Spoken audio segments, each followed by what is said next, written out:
Philadelphia. Kasih persaudaraan dan kerinduan kita memang semacam itu. Pertama, ucapan syukur dan terima kasih ya kita hatur persembahkan kepada Tuhan Yesus, di mana Tuhan Yesus yang sudah begitu luar biasa dan baik sudah menolong kita dalam kegiatan Paskah Persekutuan yang kita laksanakan minggu yang lalu tanggal 5 April yang dilaksanakan di Gereja Sinar Kasih Taman Delta Sidoarjo. Dan oleh kemurahan Tuhan, Tuhan sudah melengkapi, mencukupkan segala apa yang dibutuhkan dengan segala kekurangan sidang jemaat. Dan sekaligus saya sebagai gembala ya di sana juga di sini juga menghaturkan jika pelayan kami yang ada di Sinar Kasih ada kekurangan, ada sana sini yang kita pandang kurang elok, dan mohon untuk dimaafkan. Dan segala persembahan-persembahan, baik pujian yang sudah dinaikkan maupun juga dalam bentuk makanan natural atau dalam bentuk keuangan yang sudah dilakukan oleh sidang jemaat di tempat ini. Dan saya atas nama sidang jemaat Sinar Kasih juga mengucapkan banyak-banyak terima kasih, dan Tuhan kiranya tetap memakai kita dan memberkati kita dan mempersiapkan kita untuk pelayanan-pelayanan yang akan datang. Tidak tahu dalam bentuk apa dan di mana, saya juga belum tahu, dan kita serahkan kepada Tuhan, biar Tuhan jua yang akan menolong, membimbing kita untuk kita bergerak maju untuk menuju kepada satu persekutuan. Ya, persekutuan yang gereja yang sempurna atau tubuh Kristus laku, dan Kristus sebagai kepala dan sebagai raja akan segera datang kembali. Itu yang kita rindukan, dan itu sebabnya saudara sekalian, lewat kandang penggembalaan inilah tempat yang paling pas, paling tepat untuk kita mempersiapkan sidang jemaat Tuhan. Kalau setiap kandang penggembalaan dimanapun hamba-hamba Tuhan dalam pelayanan mempersiapkan sidang jemaat yang dipimpinnya, saku tentu nanti sewaktu-waktu kita akan bertemu, saku, dan Tuhan bentuk dalam satu persekutuan yang lebih besar. Ya, sekarang antar penggembalaan gereja dengan gereja ketepatan satu gembala. Ya, nanti sewaktu-waktu di tempat yang lain, ya, atau menggunakan gedung yang lain, atau kita dalam bentuk yang lain, atau bentuk dalam retreat atau apa, dan saya belum dan tidak mengerti, saya belum mengerti. Nanti Tuhan yang akan membuka jalan untuk semua yang kita rindukan dan menjadi kerinduan Tuhan. Firman Tuhan pada dalam seminggu ini kita masih dalam suasana kebangkitan Tuhan. Ya, suasana kebangkitan Tuhan sampai setelah dia bangkit dari antara orang mati 40 hari. Murid-murid bersama Tuhan Yesus bersama murid-murid sekalian untuk dia menampakkan diri.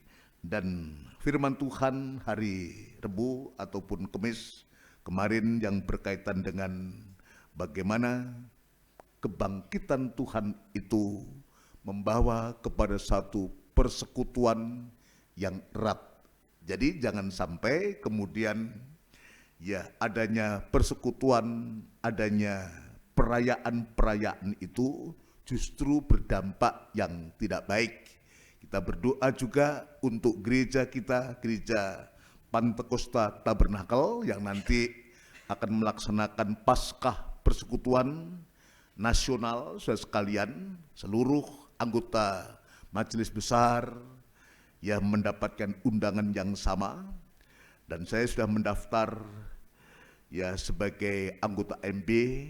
Itu sebabnya sekalian ini nanti pada hari Rebu di tempat ini dan hari Kamis ibadah dialihkan dalam bentuk KKR saku yang akan diadakan di Hotel Windham Surabaya, ya, nggak jauh dari Lemah Putro, yang dulu Ramayana, sekarang Hotel Windham itu.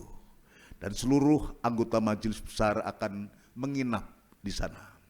Ya, akan menginap di sana dan nanti kita juga akan memberikan ambil bagian sebagai anggota dalam sinode saku GPT di bawah naungan sinode ini saku. Kita juga akan ambil bagian, ya juga sinar kasih sudah diserahkan nanti pada daftar ulang itu saya akan serahkan ya kepada panitia pelaksana dalam kegiatan Paskah ya GBT ini. Ya, ini kita doakan supaya Tuhan memakai ya para pembicara, setidaknya 4 pembicara dan 1 kaum wanita, jadi 5 pembicara ini biar dipakai Tuhan untuk bisa menyampaikan cerita tentang firman Allah seperti apa yang kita sedang pelajari tentang pertemuan antara kelompok 2 dan kelompok 11. Mungkin sudah masih bingung apa ini kelompok 2 dan kelompok 11. Kelompok 2 ini adalah 2 orang yang menuju ke Emmaus. Yang satu namanya Kleopas, ya, yang satu tidak disebutkan, ya, dan yang ke-11 ini adalah murid-murid Tuhan. Loh, kenapa kok enggak 12? Muridnya Tuhan kan 12. Lalu yang satu kemana? Yang satu sudah tidak ada. Dia sudah undur. Dia sudah menghabisi dirinya sendiri dengan cara menggantung diri. Ya, kalau bahasa Jawa apa itu? Ngendat katanya saudaraku. Bahasa Jawa itu ya gantung diri, ngendat katanya begitu saudaraku ya. Ini karena apa saudaraku ya? Karena dia tidak menuruti firman Tuhan. Ya, puji Tuhan, ini yang Tuhan tunjukkan ketika kelompok 2 ini sudah mengalami pembukaan mata, saku. Matanya celek dan matanya bisa memandang pribadi Yesus, saku ya. Dan di saat itu Yesus menghilang begitu saja. Dan segera 2 orang itu kembali ke Yerusalem. Enggak mampir-mampir, saku ya. Segera kembali ke Yerusalem. Sementara di Yerusalem sudah ada kelompok 11 yang sedang menunggu di sana. Maka pertemuan 2 kelompok ini, ya ini pertemuan atau persekutuan dan 2 kelompok ini, kita bisa mengambil hikmahnya. Pertemuan 2 kelompok ini atau terjadinya persekutuan ini yang erat ini, dan isi dari pertemuan itu tidak membahas yang lain.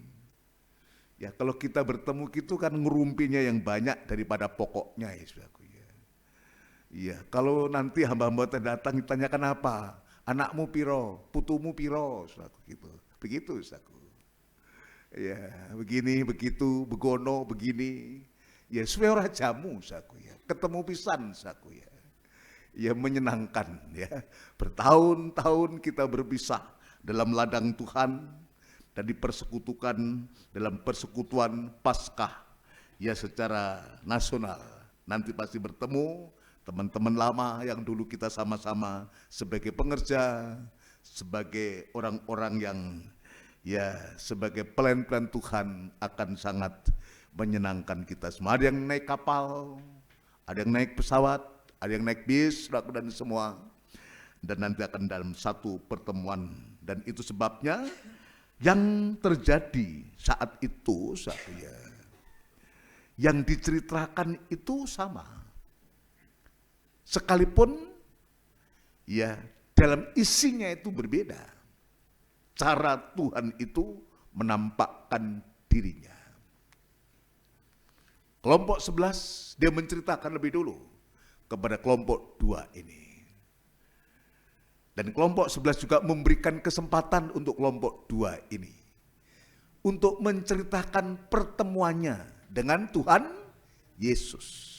Lah, kalau dalam satu pertemuan itu, dalam satu persekutuan itu, yang diangkat adalah firman, pasti aman. Tapi sebaliknya, kalau dalam pertemuan-pertemuan atau persekutuan yang diangkat itu tentang cerita kekurangan orang lain, lah ini bisa heboh, saudaraku ya. Ini yang harus kita selalu doakan. Demikian pula dalam pertemuan ibadah semacam ini, kalau kita tujuan pertemuan ini untuk sama-sama mengharapkan hadirnya firman Tuhan, dan nanti kita pulang bisa menceritakan dalam versi yang berbeda. Sebab tidak mungkin ya seorang itu mendapatkan atau punya pengertian yang sama. Tapi intinya adalah firman Tuhan. Isinya adalah firman Tuhan. Untuk ini, ya untuk supaya menyambung ini, saudaraku ya, kita baca dalam Injil Lukas. Injil Lukas lebih dulu, ya, Injil Lukas lebih dulu, pasal yang ke-24. Pasal yang ke-24, Pak Wahyu. Kita baca. Ini setelah matanya dicelekkan, saku, ayat yang ke-31. Nanti saya baca sendiri untuk menyingkat waktu, ayat 31. Ayat 31. Ya, Pak Wahyu, mari. Ya. Lukas 24 ayat 31. Ya. Ketika itu terbukalah mata mereka, Terus, dan mereka pun mengenal dia. lah yang tadinya tidak kenal, tidak tahu, sampai dia berjalan bersama-sama itu sampai di kampung yang dia tuju itu tidak kenal. Tapi setelah mereka singgah dan mereka boleh mendapatkan berkat roti yang diberkati, yang dipecah-pecahkan, yang diberikan kepada dua orang ini dan dimakan, saudaraku ya. Ya kalau diberi nggak dimakan tuh apa, saudaraku? Maksudnya dicekal gini tok, saudaraku ya. Dijarne, saudaraku. Tentu diberikan, diberkati, dipecah-pecahkan dan diberikan untuk dimakan. Jadi firman Allah itu untuk dinikmati, diterima, untuk diyakini, jangan diusik-usik lagi. Ya, untuk dipercaya dan diyakini, dan nanti hasilnya iman itu menjadi tumbuh. Iman itu menjadi tumbuh. Dan sekarang dia menikmati firman Allah. Baru bisa merasakan firman itu, nikmatnya firman itu. Ya, ada pengalaman saya pribadi dengan Tuhan, saudaraku ya. Ini yang Tuhan tunjukkan, dan dia melihat itu, dia akhirnya merasakan ada pengalaman dengan Tuhan. Ya, ini yang penting dalam ibadah ini, bagaimana kita ada pengalaman, bukan hanya sekedar hadir duduk manis. Bukan, tapi kita datang, kita bisa menikmati. Kita bisa makan itu. Makan itu sendiri artinya persekutuan. Ya, makan itu artinya persekutuan. Ya, puji Tuhan, dia merasakan dan menikmati hadirnya pribadi. Tidak lagi katanya, tapi sendiri dua orang ini ada pengalaman untuk dia bisa melihat Yesus. Terus, Tetapi ia lenyap dari tengah-tengah mereka. Tetapi ia lenyap dari tengah-tengah mereka. Ya iso hilang ya Tuhan, katanya begitu. Oh iya, pintu terkunci dia bisa menembusi. Betul? Saat dia menampakkan diri kepada murid-murid, ke 11 murid, di suatu tempat, dan di saat itu Thomas tidak ada, dan yang kedua dia ada, menembusi tembok-tembok itu. Terus Kata mereka seorang kepada yang lain, ya, Bukankah hati kita berkobar-kobar? Nah, ini hasilnya. Bukankah hati kita berkobar-kobar? Jadi hasil dari kita bisa menerima, menikmati firman itu menghasilkan hati yang berkobar-kobar. Dalam ayat mengatakan iman itu datang dari mendengar. Ini saudaraku, ini yang membangkitkan hati ini berkobar-kobar. Semangat, ya semangat saudaraku. Ya Bu Tris ini usianya sudah 82 ya, 82. Luar biasa saudaraku ya. Ya, juga masih banyak lansia-lansia yang ikut mengikuti ibadah kita. Ibu Murwati, Ibu Basuki, Ibu Murwati itu. Lalu siapa lagi? Bapak Wempe yang kalau hadir, kadang hadir saku. Kalau di Taman Delta ada Ibu Hermin juga usianya sama, 82 juga. Ada Oma Daud itu 83 yang tiap ibadah saya jemput saku ya. Kalau enggak nanti ada jemaat yang antar, saya yang jemput, mereka yang antar. Begitu di Taman Delta saku ya. Begitu saku, semangat. Ya, kalau pagi-pagi itu sudah telepon saku ya. Namanya, duduk dulu Pak, ini perlu bersaksi nih saku ya. Supaya kita yang muda itu rasa malu gitu loh kalau nggak ke gereja saku. Pagi-pagi itu sudah telepon, Pak, saya sehat katanya begitu saku ya. Oh iya Oma, nanti siap ya, saya siap jam 5. Padahal mulai ibadah 6:30. Ya siap, saya sudah jam 5 begitu saya sudah selesai, saya berangkat. Nanti pulangnya ada ya saudara kita yang lainnya akan ngantar kalau pas dia tidak tugas luar kota, saku ya.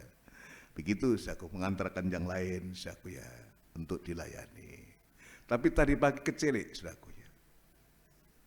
Kecelik karena apa? Saya lupa kalau hari indah beberapa hari yang lalu kontrol saku ya.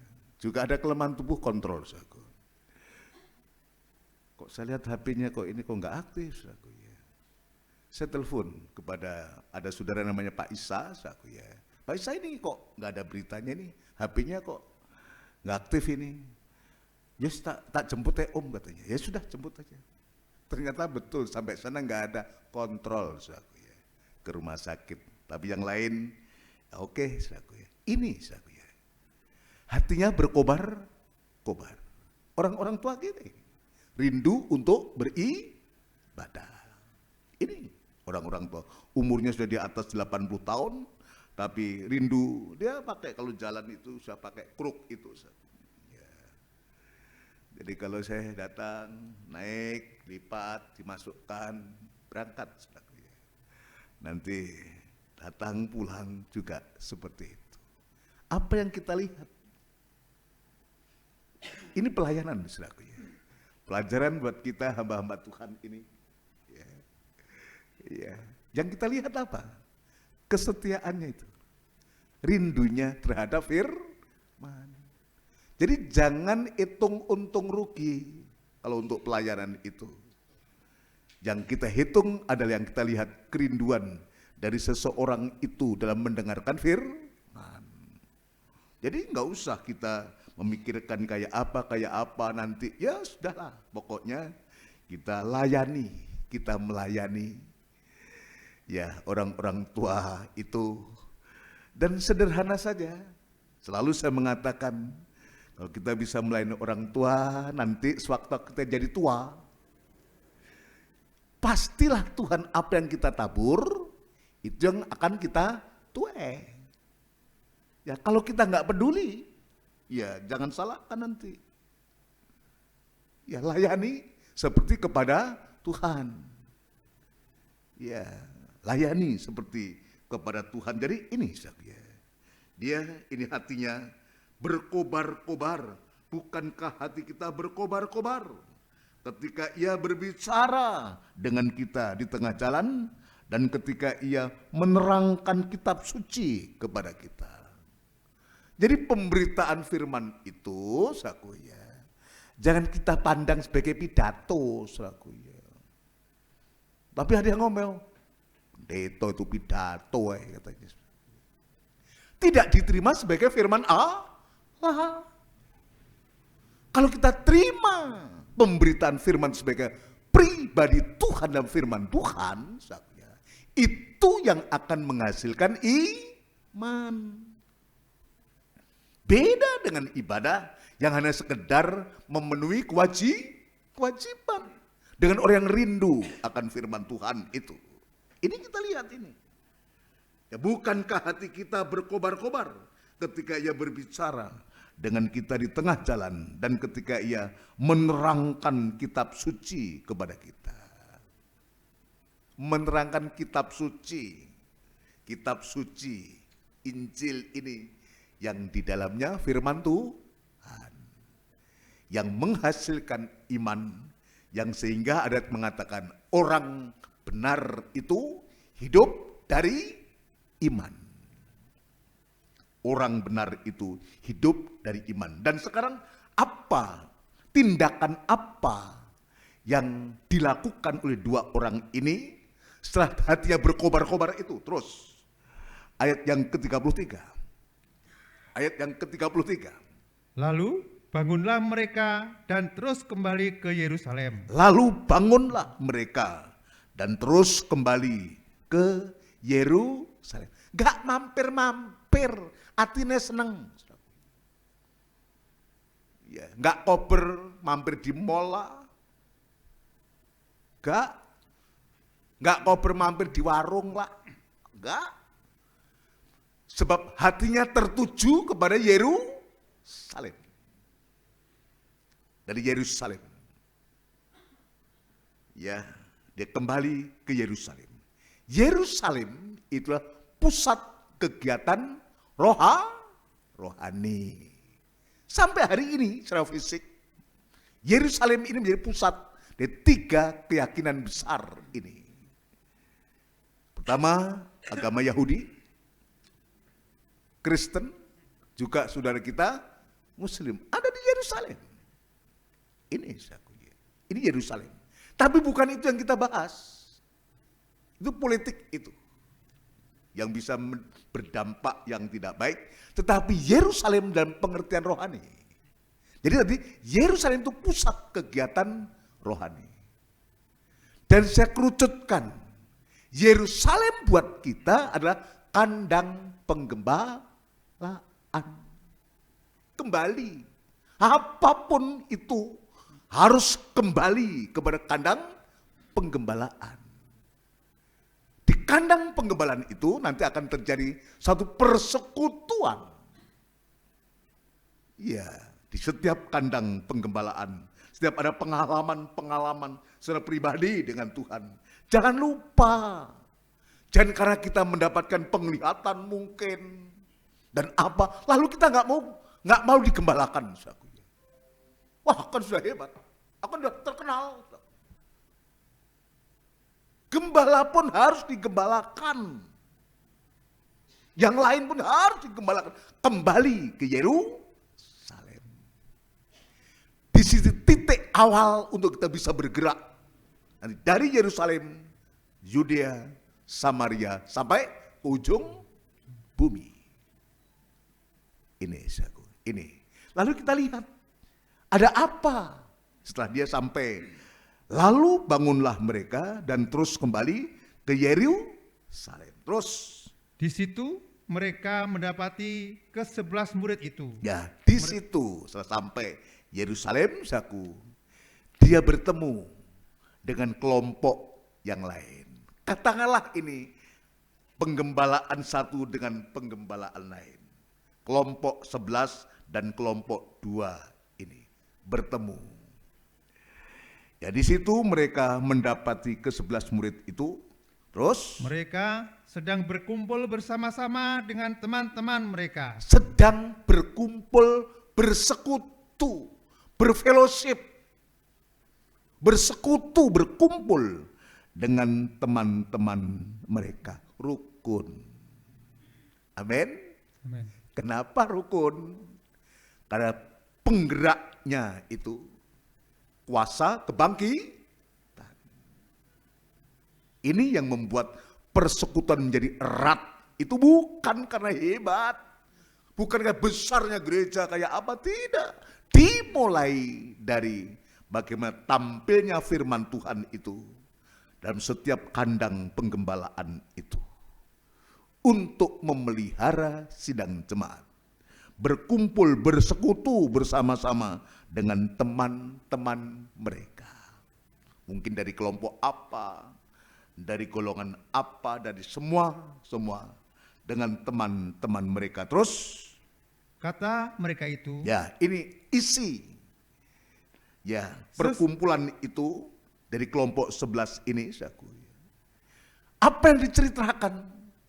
Terus sesungguhnya Tuhan telah bangkit ya, dan telah menampakkan diri kepada Simon. sesungguhnya. Ini kalimat yang membuat orang menjadi yakin. Sumpah toh, kalau di sana swear toh, katanya begitu. Ini nggak ngono kan nggak marem, saudaraku ya. Untuk meyakinkan seseorang, sumpah toh. Nggak tahu tangannya kayak apa, nggak ngerti saya itu. Ya, untuk meyakinkan. Sesungguhnya, untuk meyakinkan kelompok 2 ini, sesungguhnya Tuhan sudah bangkit dan telah menampakkan diri kepada Simon. Ya, ini yang diceritakan tentang kebangkitan Yesus yang telah bangkit dari orang mati ini. Ya, terus Lalu kedua orang itu pun menceritakan apa yang telah terjadi di tengah jalan dan bagaimana mereka mengenal dia pada waktu ia memecah-mecahkan roti. Ya, puji Tuhan. Maka tidak mau ketinggalan, sekalipun hanya 2. Terima kasih, Pak. Ya.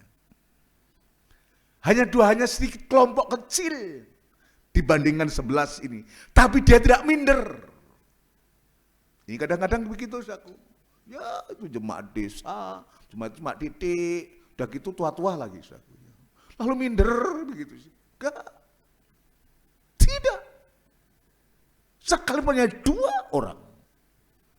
Tapi dia ada pengalaman secara pribadi dengan Tuhan. Apapun kita, siapapun kita, tidak bisa ditolak, tidak bisa dihalangi. Sebab pengalaman pribadi dengan Tuhan itu luar biasa. Ini harus diceritakan. Sekalipun dia harus bercerita di hadapan kelompok yang banyak ini, dia tidak menjadi minder, tidak. Tadi dia menunjukkan, memberikan contoh kepada kita, siapapun kita. Kalau kita ada pengalaman dengan Tuhan, sebagai jemaat, sebagai imam-imam, sebagai pelayan Tuhan, kita ceritakan. Apa yang kita ceritakan? Bukan kehebatan kita. Bukan, jangan kehebatan kita yang kita ceritakan. Yang kita ceritakan perbuatan-perbuatan dia yang besar. Ini yang harus diceritakan. Kalau selalu yang kita ceritakan perbuatan dia yang besar, ini yang akan membuat kita kuat. Ini yang membuat kita bisa bersekutu. Tapi kalau sudah ada kepentingan pribadi, saudaraku ya. Ya, ini bukan persekutuan akhirnya. Akhirnya terjadi pengkotak-kotaan kembali. Tetapi kalau semua ini dasarnya pengalaman dengan Tuhan, pasti bisa bertemu dengan siapapun juga. Karena kita juga ada pengalaman. Mereka yang besar, mereka ada pengalaman. Sini yang kecil mungkin, ya ada pengalaman secara pribadi. Terjadi satu persekutuan yang erat. Terjadi satu persekutuan yang erat karena kuasa kebangkitan itu. Yang pada akhirnya mengajar kepada kita untuk kita bisa beriman kepada Tuhan. Dan tidak mudah untuk digoyahkan oleh apapun juga. Oleh pengajaran apapun juga. Sebab tampilnya pengajaran-pengajaran di hari-hari ini, saudaraku ya, ini bukan untuk mempersatukan, justru seringkali pengajaran itu untuk memecah belah, mengkelompok-kelompokkan. Ini kelompok yang benar, ini kelompok yang murni. Ya enggak ada. Kalau kita semua kembali kepada firman, tidak ada yang demikian. Yang merasa diri benar, yang merasa diri paling murni, tidak ada. Yang benar adalah firman, yang murni adalah firman, yang sempurna adalah firman, yang suci adalah firman. Ini, jadi ini ya, kalau kita diizinkan Tuhan menjadi seorang pelayan Tuhan, saya belajar demikian banyak pengalaman-pengalaman, dan saya belajar, saya tidak ingin justru dengan pengajaran ini justru memecah belah, bukan mempersekutukan, justru memecah belah. Jangan ada itu. Ya, kalau kita yakini bahwa firman ini adalah kebenaran, maka kebenaran itu yang akan memerdekakan kita, setiap kita. Amin, saudaraku. Ini yang Tuhan tunjukkan kepada kita. Dan saya ingin tidak berhenti hanya ya untuk kita bereforia karena Paskah. Tidak, saudaraku, sebab bukan itu. Masih banyak hal yang harus kita bahas. Sebab yang kita hadapi bukan lagi Paskah, itu suatu peringatan yang kita mengingatkan kita, saudaraku. Tapi yang kita hadapi sekarang ini adalah justru sebaliknya, kedatangannya Dia yang kedua kali. Paskah kan sudah terjadi, kebangkitannya kan sudah terjadi, kenaikannya kan sudah terjadi. Tapi satu yang masih belum, saudaraku ya, terlaksana, yaitu kedatangannya. Dia naik. Dan kemarin saya banyak dalam persekutuan bicara tentang imam besar. Tapi sekarang saya akan juga memulai yang kita tidak berhenti di situ, tapi sekarang di tempat setiap penggembalaan yang ada itu, mempersiapkan sidang jemaat para gembala, para hamba Tuhan, mempersiapkan jemaat untuk menyambut kedatangan Tuhan yang kedua kali. Ini yang terpenting ini buat kita. Itu sebabnya maka pelajaran suratan Kolose ini sangat penting. Isi dari suratan Kolose ini ya berbicara tentang penyembahan. Dalam susunan tabernakel terkena mesbah dupa emas yang berbicara tentang penyembahan.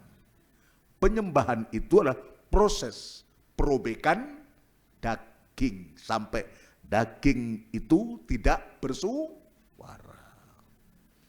Lah, bagi kita maka penyembahan ini penting. Kenapa? Kan kita sudah selamat toh, sudah diselamatkan. Selamat, kita dibawa kandang penggembalaan. Isi dari kandang penggembala salah satunya ada mesbah dupa. Isi dari ruangan suci itu salah satunya mesbah dupa. Di samping ada kandil emas dan meja roti sajian. Yang kita periksa ini adalah yang berbicara tentang mesbah dupa atau doa penyembahan. Ya, terlalu banyak yang kita terima dari Tuhan, dan sekarang ayo kita lakukan ini, doa penyembahan. Bukan menerima, tapi kita memberi. Ada 3 macam doa. Doa permohonan, sentralnya adalah kebutuhan. Yang kedua, kalau kebutuhannya tercukupi, dikabulkan, maka ada doa yang kedua namanya doa ucapan syukur. Karena kita sudah menerima apa yang kita inginkan. Tapi kadang kita lali, cuma senang nerimo, tapi ya lali kalau mengucap syukur. Itu, saudaraku ya.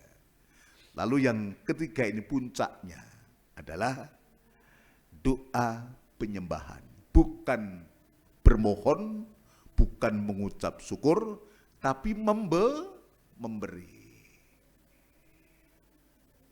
Bagaikan asap dupa itu naik sampai ke hadirat Tuhan, kalau kita gereja Tuhan bisa menyembah Tuhan, maka dengan penyembahan yang kita lakukan itu akan menghasilkan berkat. Selalu saya gambarkan gampangnya itu, kalau asapnya naik, kalau asap dupa itu naik, saudaraku ya, maka abunya itu pasti turun. Abu itu apa? Berkat. Semakin kita banyak menyembah, semakin banyak berkat yang kita terima. Berkat apa dari penyembahan itu yang kita bisa terima? Karena penyembahan itu berbicara tentang hubungan kita dengan Tuhan. Erat. Ya. Nek ketemu ngono kan kita hayem ngono toh. Suwe enggak ketemu hayem gitu. Dan saya menoleh, loh, putris ini. Senang. Ya, lain kali hanya suara, lain kali hanya ya ucapan-ucapan lewat WA, saudaraku ya. Sekarang bisa bertemu. Ya, dan seterusnya, saudaraku ya. Ini yang kita lihat, doa penyembahan ini. Nah, saya akan kembali ke Kolose, suratan Kolose, suratan yang berbicara tentang doa penyembahan. Ya, yang kemarin itu kita sedang belajar tentang doa penyembahan, saudaraku, yaitu bagaimana penyembah-penyembah itu. Ya, penyembah-penyembah itu mempunyai kedudukan atau posisi dan lingkungan kerajaan surga. Jadi ada kaitannya dengan lingkungan kerajaan surga. Yang kedua, memiliki kepribadian sebagai anak-anak Allah yang berbuah-buah hasil dari penyembahan itu. Memiliki kasih yang rohani. Jadi tema besarnya bagaimana penyembah-penyembah itu. Sekarang kegunaan dari penyembahan itu. Kegunaan dari penyembahan itu. Ada gunanya, bukan nggak ada gunanya. Ada gunanya. Untuk itu saya akan memulai hari ini, sekalipun tidak mungkin akan dijelaskan semua. Tapi setidaknya garis besarnya itu kita sudah tahu. Nanti hari Minggu depan kita akan memulai. Hari ini saya ingin memberikan ya garis besarnya. Ya, dari Kolose pasal yang pertama tadi, Kolose pasal pertama ayat yang ke-9 sampai ayat yang ke-11 untuk kali ini. Yang lalu ayat 3 sampai dengan 8, saudaraku. Sekarang ayat 9 sampai 11. Demikian firman Tuhan. Ya. Sebab itu sejak waktu kami mendengarnya. Sebab itu sejak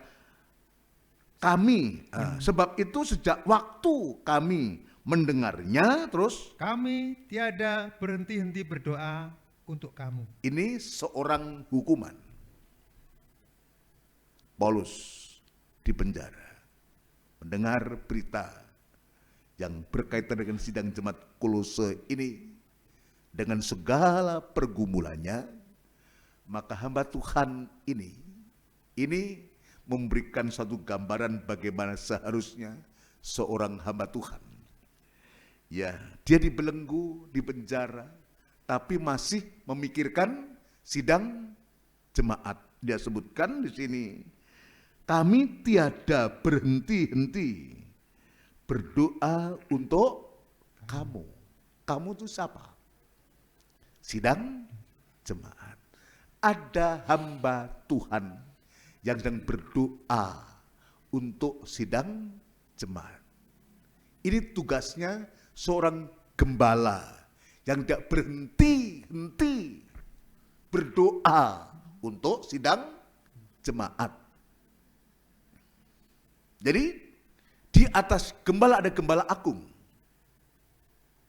Tugasnya gembala di bumi untuk membawa jemaat ini. dalam doa-doanya kepada Tuhan. Tuhan, domba kepercayaanmu diajukan kepada Tuhan. Doa-doa syafaatnya dari seorang gembala itu tidak berhenti-henti. Ya, ini berdoa untuk kamu. Kalau ini ditujukan kepada jemaat dan gembala melakukan ini, sekarang sebaliknya. Gembala pun juga bolehkan bermohon kepada jemaat, jangan lupakan kami, cangking dalam doa. Apa yang didoakan? Jangan yang aneh-aneh.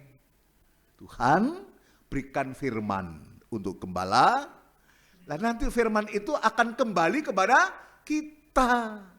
Nggak usah macam-macam doanya itu. Tuhan berikan firman. Itu saja.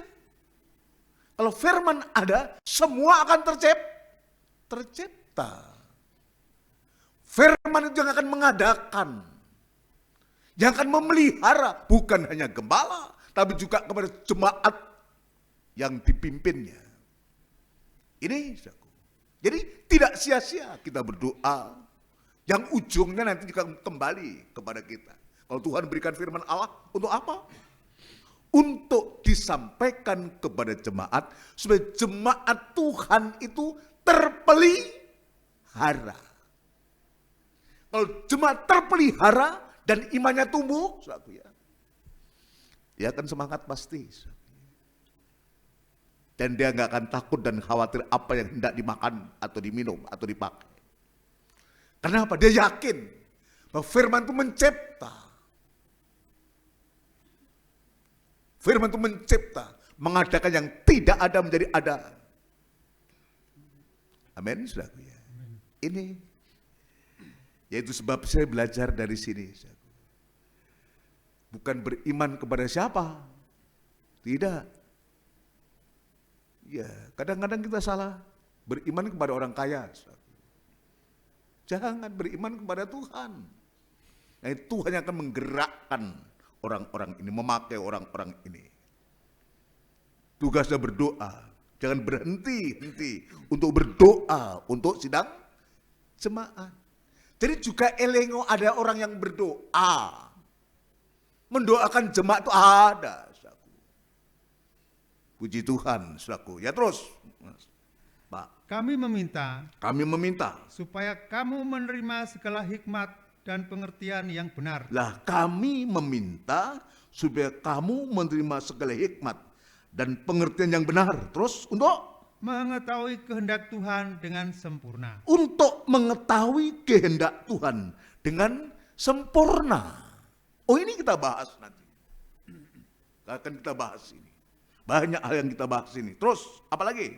Sehingga hidupmu layak di hadapannya. Lah, terus? Serta berkenan kepadanya terus, dalam segala hal. Kita lihat sehingga hidupmu layak di hadapannya serta berkenan kepadanya dalam segala hal. Terus, dan kamu memberi buah dalam segala pekerjaan yang baik. Memberi buah dari hasil pekerjaan yang baik. Terus, dan bertumbuh dalam pengetahuan yang benar tentang Allah. Dan bertumbuh dalam pengetahuan yang benar tentang Allah itu sendiri. Terus, 11. Dan dikuatkan dengan segala kekuatan oleh kuasa kemuliaannya untuk menanggung segala sesuatu dengan tekun dan sabar. Lah, bisa tekun dan sabar. Kekuatan dari kemuliaannya ini. Kuasa dan kemuliaannya ini. Terima kasih Pak Wahyu. Jadi ini yang akan kita bahas. Maka garis besar dari isi ayat 9 sampai yang ke-11 ini, saudaraku, ada 7 kegunaan dari penyembahan itu, doa penyembahan itu. Ya, ada 7. Ini nanti kita bahas satu persatu. Membutuhkan waktu, membutuhkan pergumulan ini. Tolong sekali lagi, doakan kami untuk kami bisa memberitakan firman Allah, menyampaikan firman Allah untuk kebutuhan penggembalaan di tempat ini. Ada 7 kegunaan dari penyembahan itu. Yang pertama ya, untuk memenuhi marifaat atau ya pengetahuan tentang kehendak Allah. Jadi doa penyembahan ini ya untuk memenuhi kita dengan marifat atau pengetahuan tentang kehendak Allah. Ini yang pertama. Yang kedua, saya akan bacakan aja judulnya ini. Isinya, kegunaan dari doa penyembahan. Yang kedua adalah masuk dalam hikmat dan pengertian yang rohani. Ya, dibawa masuk dalam pengertian, ya, masuk dalam hikmat dan pengertian atau pemikiran yang rohani, supaya kita nggak berpikir hal yang daging saja, hari-hari saja. Ya, ini tunjukkan lewat doa penyembahan, membangun hubungan kita dengan Tuhan, menghasilkan ini. Ya, yang ketiga, ya, perjalanan hidup yang berkenan kepada Tuhan dan sesama. Ini bagian yang ketiga yang akan kita dalami nanti. Dan yang keempat, berbuah-buah perbuatan baik. Itu dari ayat ke ayat, saudaraku ya. Ya, berbuah-buah perbuatan baik. Ya. Dan yang kelima, bertumbuh dalam pengetahuan Allah. Ini semua tema-tema ini ada pada ayat 9 sampai 11 ini. Bertumbuh dalam pengetahuan Allah. Yang keenam, dikuatkan oleh segala kuasa kemuliaan Allah. Ini yang keenam. Dan yang ketujuh, tekun dan sabar dalam menanggung segala sesuatu. Hasil dari doa penyembahan itu. Jadi kalau kita melihat ini begitu dalamnya, pengertian dari doa penyembahan ini bersumber bagaimana kita membangun hubungan kita dengan Tuhan. Memberikan hikmat, marifat, pengetahuan, memberikan hasil sampai kita bisa bertekun dan sabar dalam menanggung segala sesuatu. 7 kegunaan dari doa penyembahan ini. Ya, 7 kegunaan dari doa penyembahan ini. Kalau kita melihat angka 7 ini, angka 7 ini, ya, lalu kita mengingat tentang perkakas atau peralatan dalam tabernakel.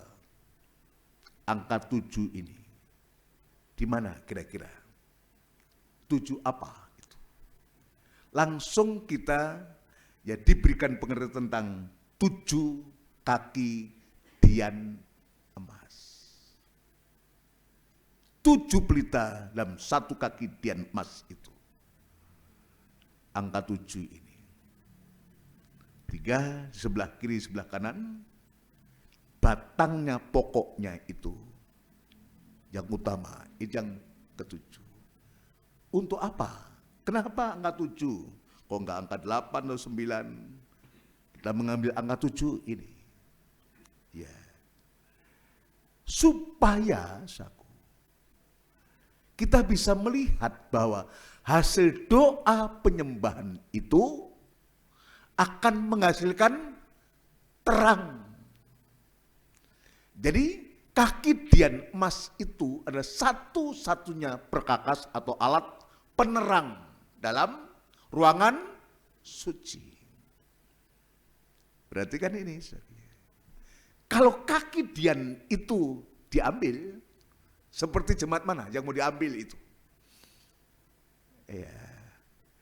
Sidang jemaat Efesus, kalau tidak demikian, akan ambil kagidian yang ada padamu. Tarik. Maka akan terjadi kegelapan.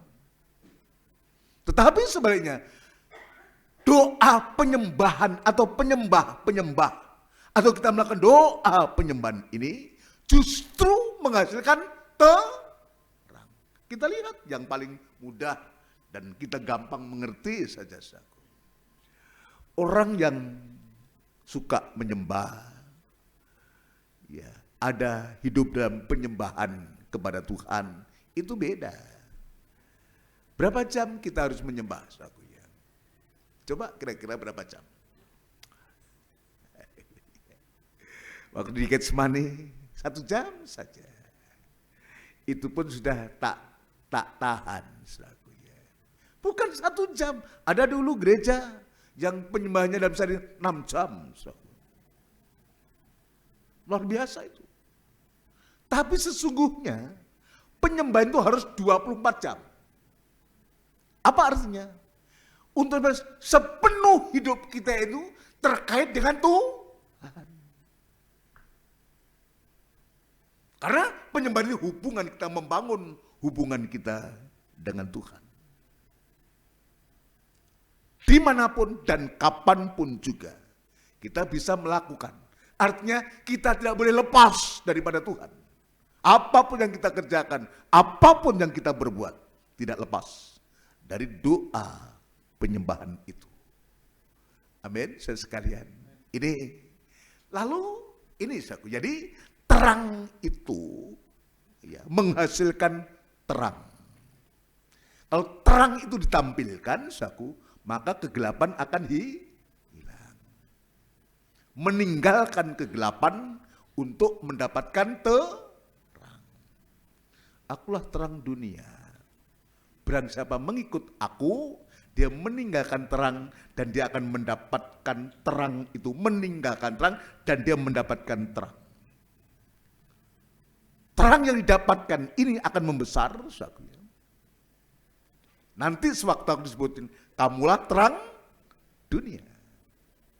Dimulai dari mengikut terang, meninggalkan kegelapan dan mendapatkan terang. Terang akan bertumbuh, akan berkembang. Sampai sewaktu-waktu kamu adalah terang dunia. Ya. Dan bisa dilihat kehidupan-kehidupan yang semacam itu, tapi jangan kita gunakan untuk menghakimi orang. Ya, kita lihat orang yang hidup dalam penyembahan sumringah begitu, bukan yang dibuat-buat. Senang sumringah, smile banyak, nggak metutut kayak gitu, enggak. Ya cemerlang, menyala. Ya bunder gitu, kayak semangka gitu, nggak kayak kates gitu.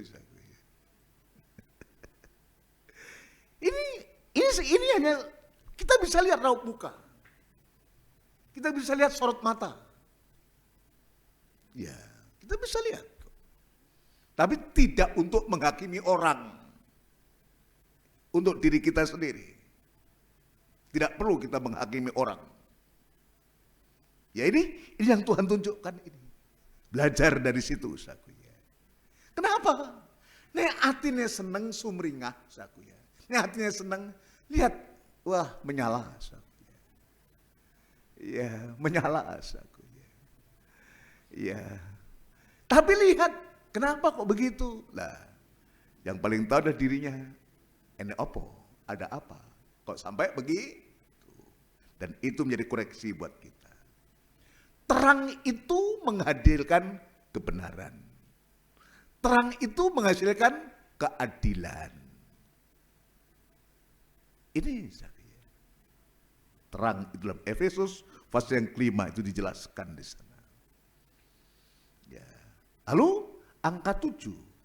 Yang kedua, angka sempurna. 6 hari Tuhan bekerja dan hari 7 Sabat. Ya, Sabat ini, angka 7 ini. doa penyembahan itu juga akan membawa kita untuk sampai sempurna. Dimulai dari kita bisa melihat Tuhan di saat kita bisa menyembah. Sampai sewaktu-waktu nanti kita bisa bertemu muka dengan muka. Amin. Kita melihat dia masih samar-samar dalam doa penyembahan, kadang-kadang terganggu ini karena ingat ini dan itu dalam doa penyembahan ini. Nanti sewaktu-waktu kita akan bisa melihat Tuhan dengan sempurna. Tidak berhenti hanya melihat Tuhan muka dengan muka, tidak. Sampai kita bertemu muka dan kita diangkat oleh Tuhan, dibawa oleh Tuhan untuk kita tinggal bersama Tuhan untuk selama-lamanya. Ini tujuan dari doa penyembahan itu. Jadi ini yang Tuhan tunjukkan. Nanti jika sudah saatnya saya akan menjelaskan satu persatu ini. Ya, dalam bentuk pelajaran, dalam bentuk pengajaran ini. Ngantuk jelasnya suwe katanya. Nah kalau pengajaran itu harus dijelaskan, dibaca dengan jelas, diberikan pengertian-pengertian untuk supaya pembacaan itu bisa dimengerti. Kalau penginjilan beda, datang wayang sakotak lakone podo digoyang dindia sudah ya itu sudah. Pergi dia. Udah nggak mikir yang ditinggal itu apa jadinya. Beda dengan gembala. Harus menjaga, memelihara, memberikan makan. Beda. Memberikan pengertian-pengertian. Dibacakan firman Tuhan setiap waktu, setiap saat dalam ibadah-ibadah. Diulang-ulang lagi. Bosan Ini. Kenapa? Sebab kita sedang menghadapi era yang berbeda. Kenapa kita penting tentang pengembalaan ini? Untuk mempersiapkan. Kenapa? Kenapa jemaat harus dipersiapkan? Karena gangguan-gangguan di hari-hari ini yang sedang marak, tampilnya ibadah-ibadah buatan sendiri. Tampilnya pengajaran-pengajaran yang tidak menumbuhkan iman.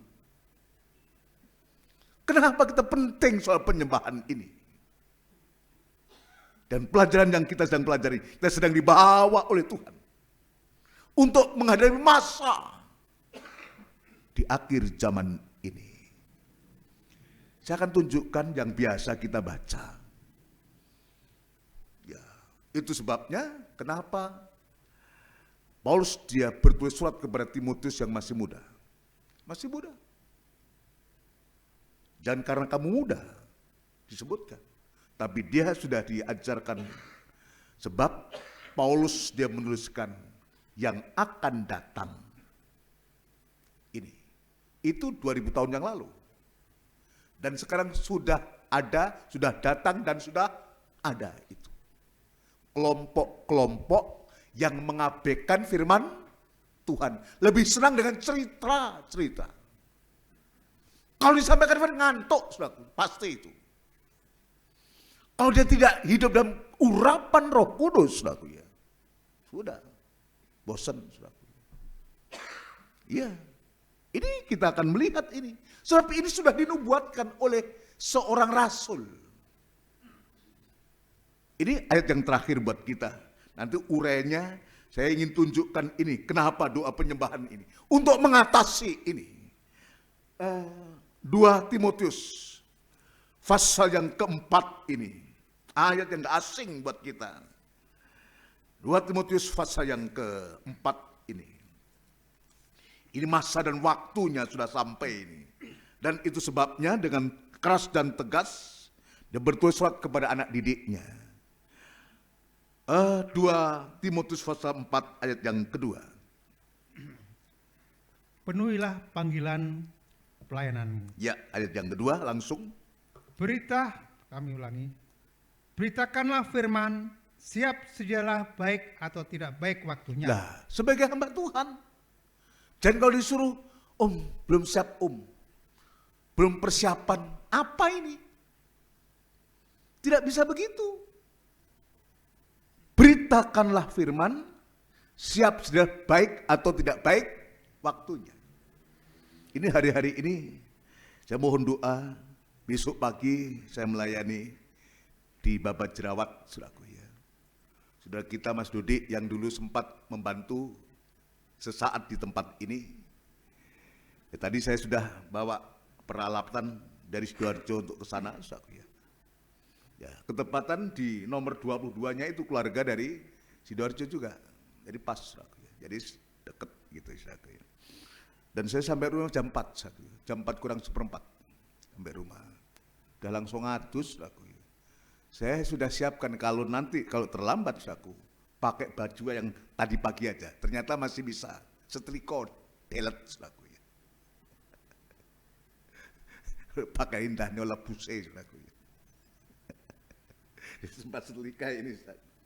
Ya saya pakai ini, saudaraku. Sorenya ada penataran.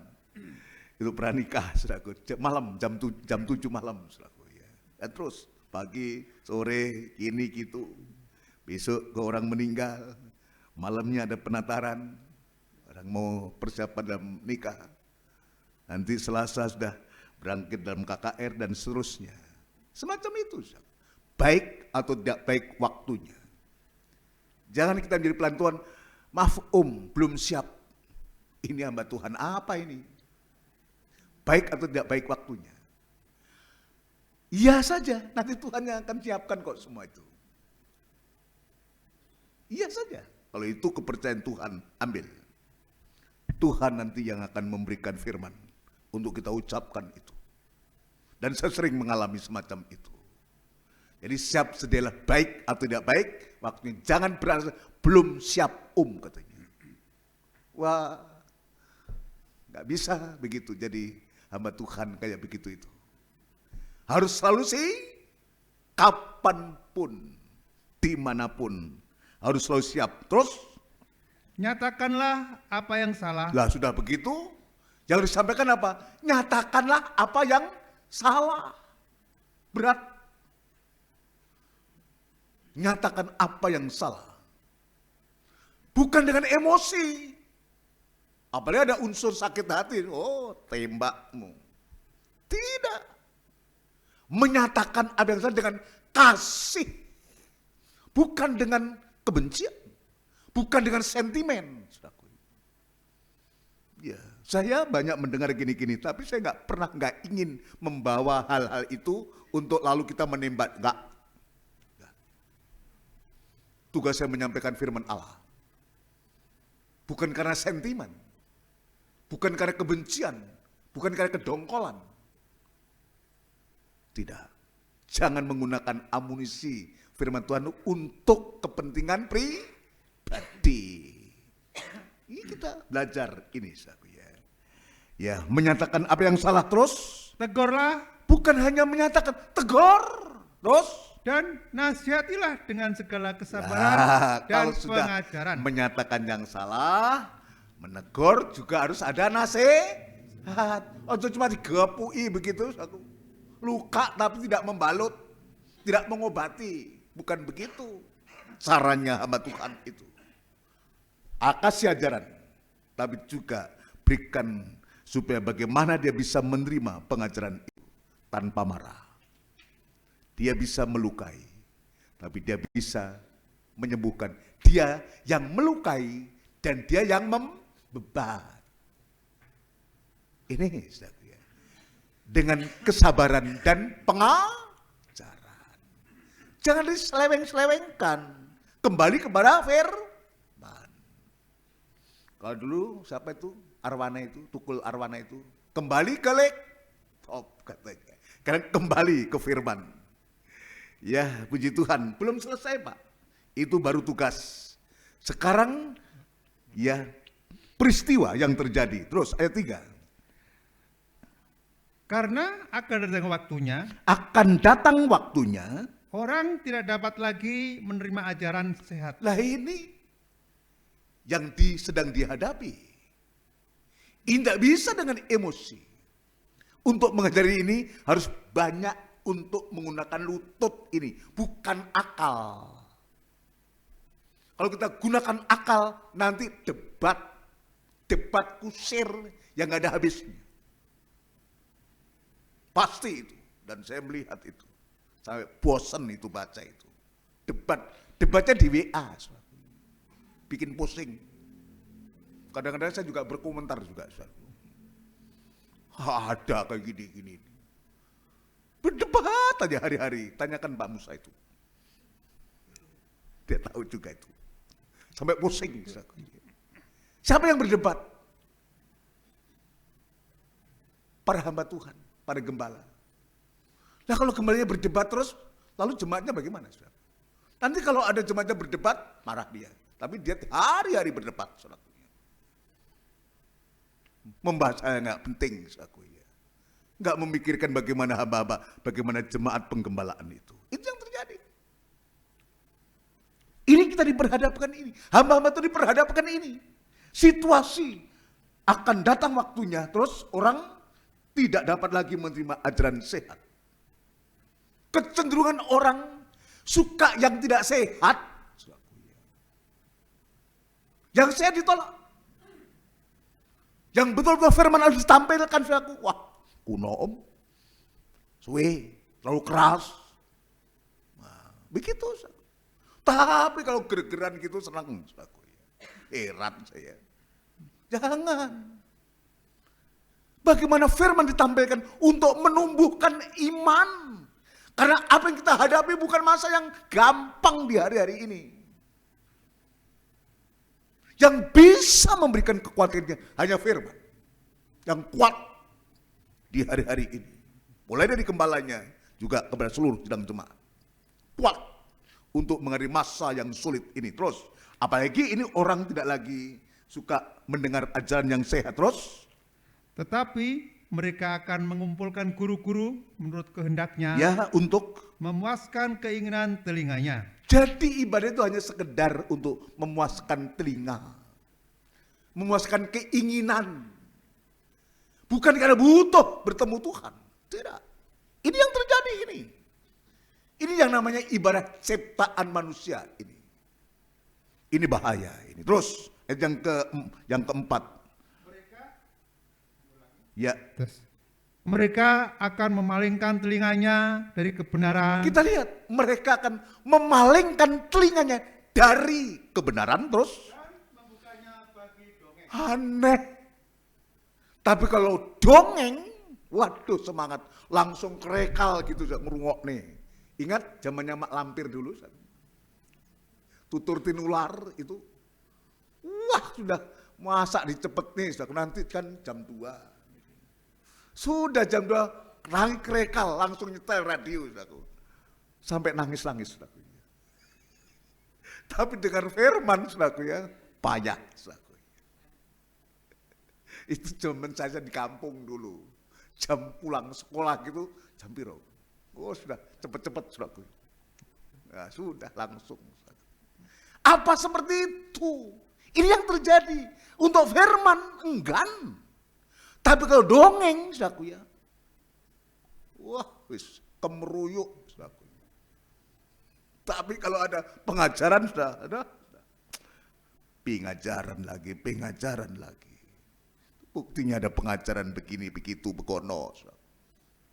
Ya nggak usah ikut yang begono begini, ikut pengajaran yang benar aja, yang bersumber dari firman Tuhan. Ini penting buat kita. Itu sebabnya sudah selesai Pak. Ayat 4 sudah, terima kasih, cukup. Ya untuk kali ini cukup sampai di sini ya. Ya ini jadi pentingnya doa penyembahan itu untuk menghadapi masa krisis dalam soal ibadah. Ini loh yang terjadi di hari-hari ini, sudah tertulis ini. Hampir 2000 tahun ini. Tapi kita tidak terbuka. Malah kita membuat lagi, menciptakan lagi. Dan semua. Ya, tapi biarlah lewat ibadah pada minggu ini, saudaraku ya. Minggu sore ini kita memulai kembali. Kalau track yang benar, kembali kepada pelajaran suratan Kolose ini untuk membangun hubungan kita dengan Tuhan. Biar nama Tuhan yang dipermuliakan. Musik segera mengambil tempat, kita akan berdoa, berterima kasih kepada Tuhan.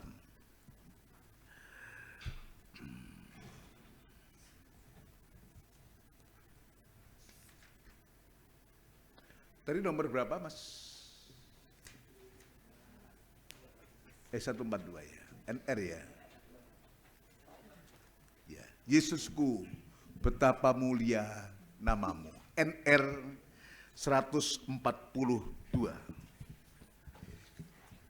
Saya tadi pagi menyanyikan pujian ini, tapi saya lupa, atau mungkin unsur U juga ya.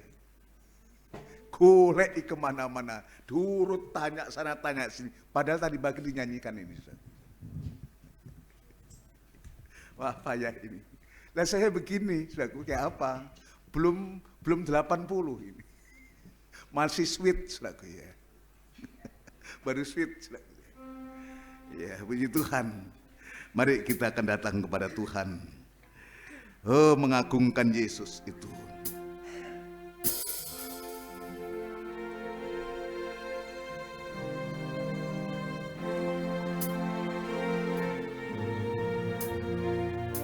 Haleluya.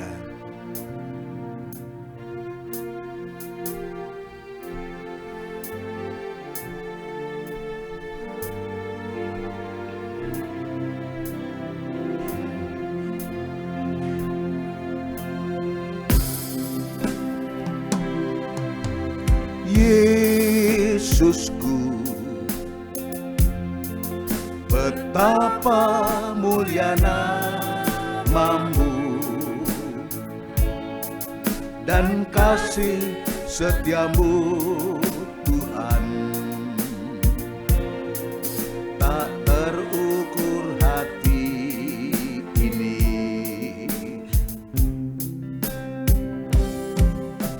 Yesusku, betapa besar kuasa-Mu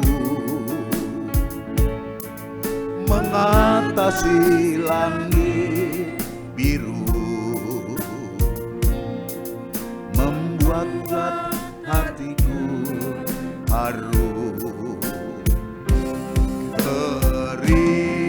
Terimalah sekarang bersama bangkit berdiri, sujudku padamu, haleluya, dan penuhi hatiku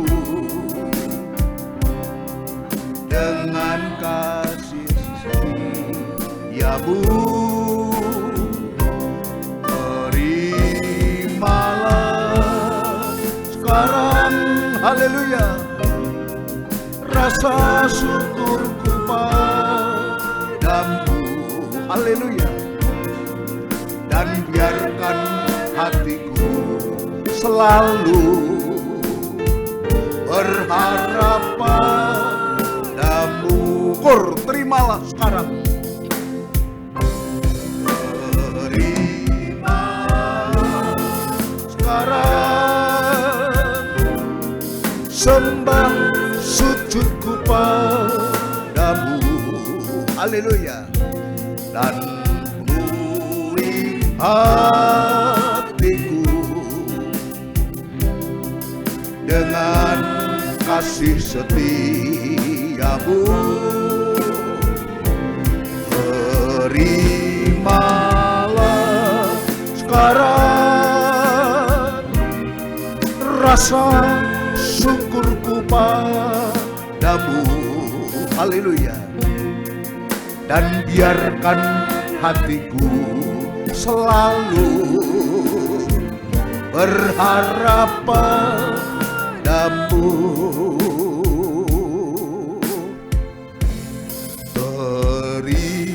Terimalah sekarang sembah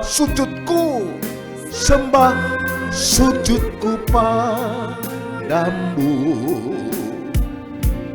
dan penuhi hatiku dengan kasih setiamu.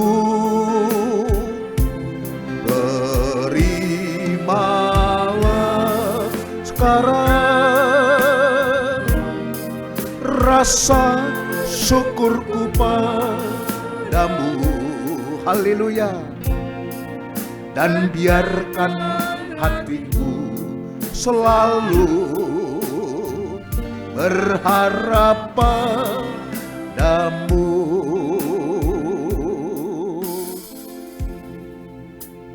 Kita tundukkan kepala. Haleluya. Sambil kita merenung sejenak bagaimana penyembahan kita kepada Tuhan. Haleluya, haleluya. Terima kasih Tuhan. Lewat firman-Mu, Engkau kembali mengingatkan kami Tuhan.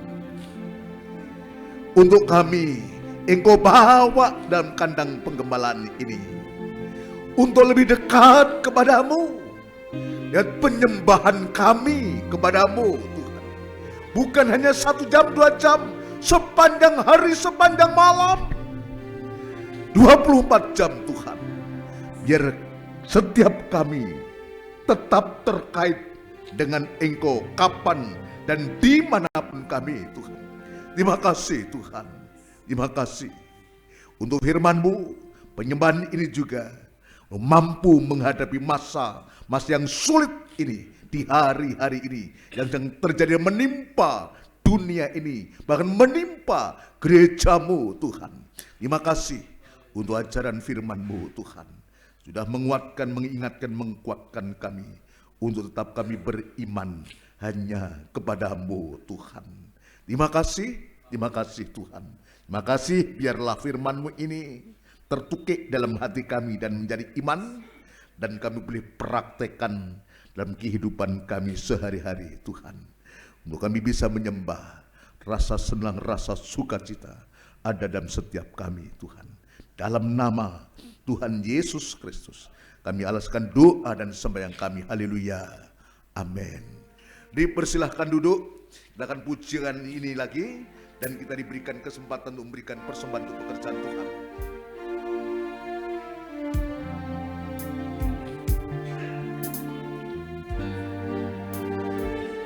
Haleluya.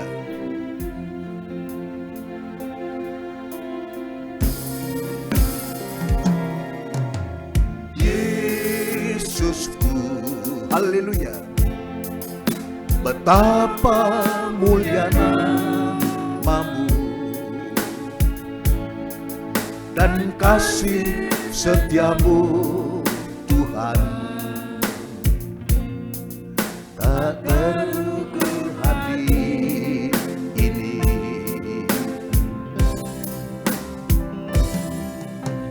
Yesusku, haleluya. Betapa besar kuasa-Mu mengatasi langit biru, membuat hati terharu. Terimalah sekarang sembah sujudku padamu, dan penuhi hatiku dengan kasih setiamu.